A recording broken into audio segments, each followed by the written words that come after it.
Thank you, Chair. Chair, I want to change the focus a little bit and go into a more general assessment of what had been presented to us here. I think my colleagues had gone into some of the minute detail and asked some very pointed questions in that regard. But I want to come to a remark that had been made by those who presented, also the Commissioner.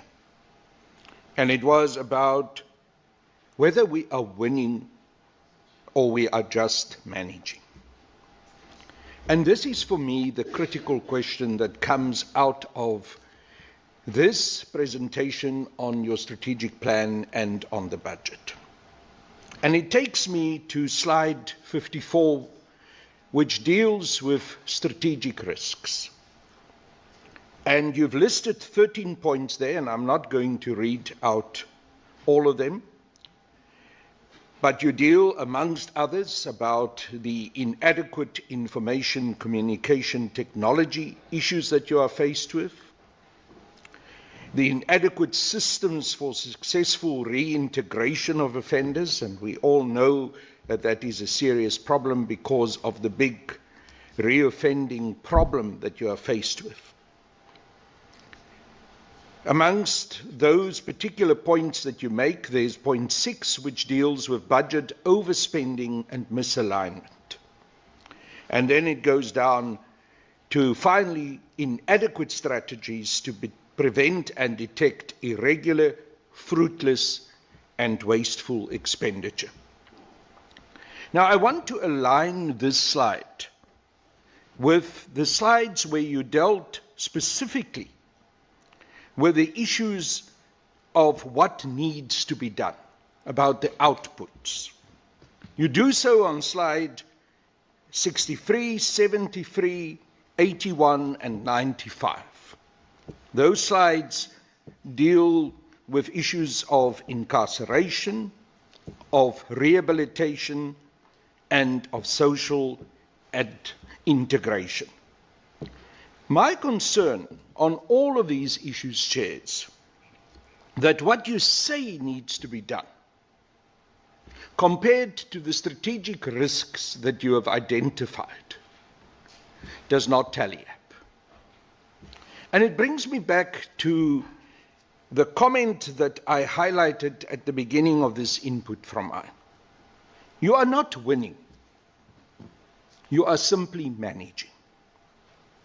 And my concern in the particular approach that I see here and the way in which the budget is handled is that we are heading for a meltdown.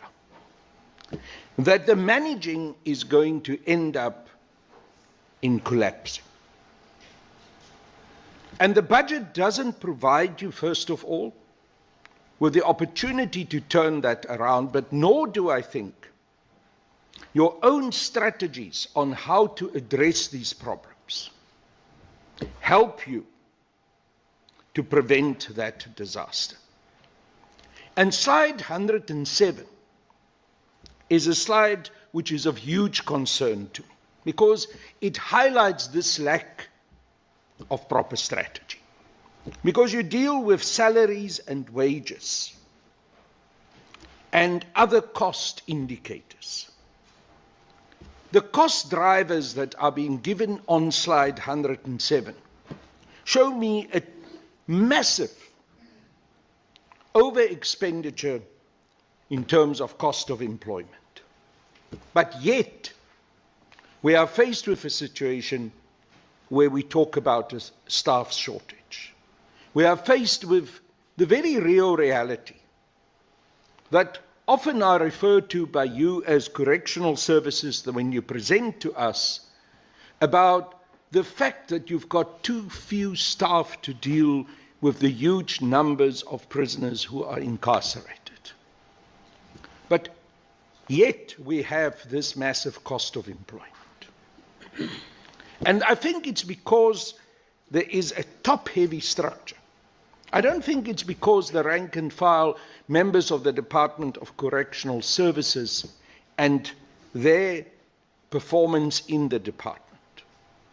And I need a breakdown which gives me clearer indication of what part of this cost driver of employment goes to top-ranking officials, and what part is going to the ordinary rank and service wardens who are doing the job and who are faced with the crisis of the shortages of staff to deal with the large prison population.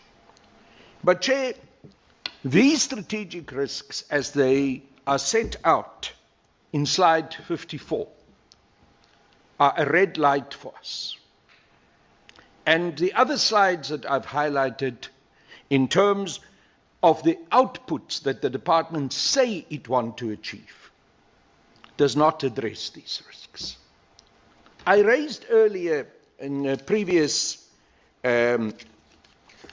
portfolio committee my concern about the reporting that we receive from the department. We get indicators 100% of our objectives met, a large percentage of our objections met. And of course it's difficult sometimes for us as members of the portfolio committee to challenge those particular presentations because you have the information and you calculate those particular indicators where you say you've met these high levels of achievement. But the reality of what we see in our prisons when we go on oversight visits confront us with another reality. So the presentations in terms of how well is being done do not meet the observation from our side when we do our oversight work. So I would have loved a presentation today here that have shown me a much better indication how you are going to address the strategic risks that you have identified on slide 54, and how you intend to allocate the very limited budget, because you are dealing here with an overall austerity budget that has been given by the Minister of Finance, and that austerity budget has cascaded also into the budget that you have received as correctional services. But I don't see that strategy. And I don't see how the outputs are addressing the risk and is going to steer us away from what I fear, if we are not careful, is a further collapse of the Department of Correctional Services and a further lack of delivery of services and more problems in terms of the overall general treatment of prisoners and all that will eventually cascade out of that. So I wanted to make that general statement rather than to go into the nitty-gritty, because I think my colleagues have done very well in addressing those nitty-gritty issues. Thank you, Chair. Thank you, Honourable.